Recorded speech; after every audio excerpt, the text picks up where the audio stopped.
Let's see the types of communication in computer networks. Communication can occur in three ways, and they are point-to-point, broadcasting, and multicasting. In point-to-point, as the name suggests, two computers directly communicate with each other, that is, one-to-one. Whereas in broadcasting, one computer sends data to all nodes in the network, for example, distributing weather reports or live radio programs.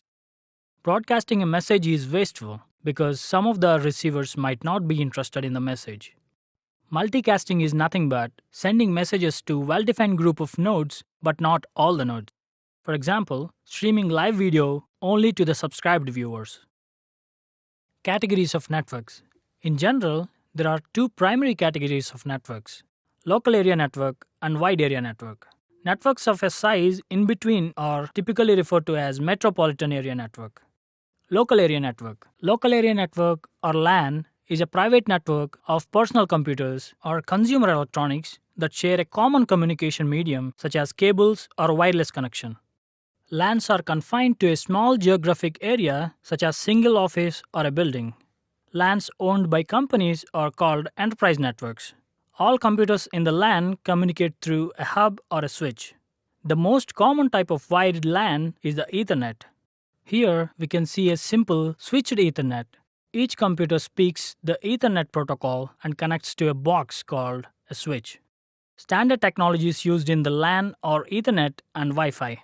Wireless LANs are the newest evolution in LAN technology. The standard for wireless LANs is popularly known as Wi-Fi.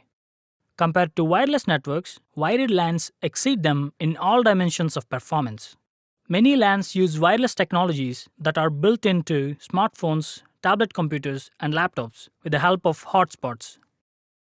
Wide area network. A WAN is normally referred to as a network which spans over a large geographic area that may comprise a country, a continent, or even the whole world.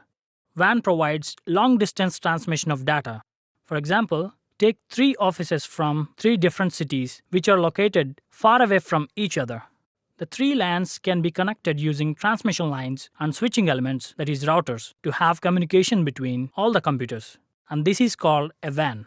In a WAN, the hosts and subnets are owned and operated by different people. Routers in a WAN usually connect different kinds of networking technology.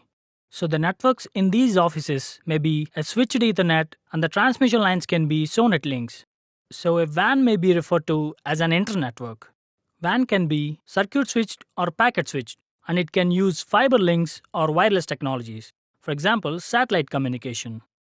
Let's see the two other variations in WANs. Instead of having dedicated lines, the company may want to interconnect all its branches virtually using underlying capacity of the internet, which is called as VPN or virtual private network, and it is also a type of WAN. Instead of having dedicated lines and VPN, the company can approach a network service provider or telecom company to connect all its branches, which can also be a WAN. Metropolitan area networks. A metropolitan area network, or MAN, is a network which is bigger than LAN but smaller than WAN. It typically covers the area inside a town or a city. It is designed for those who need a high-speed connectivity. A good example of MAN is a part of a telephone company network that can provide a high-speed digital subscriber line, or DSL, to the customer.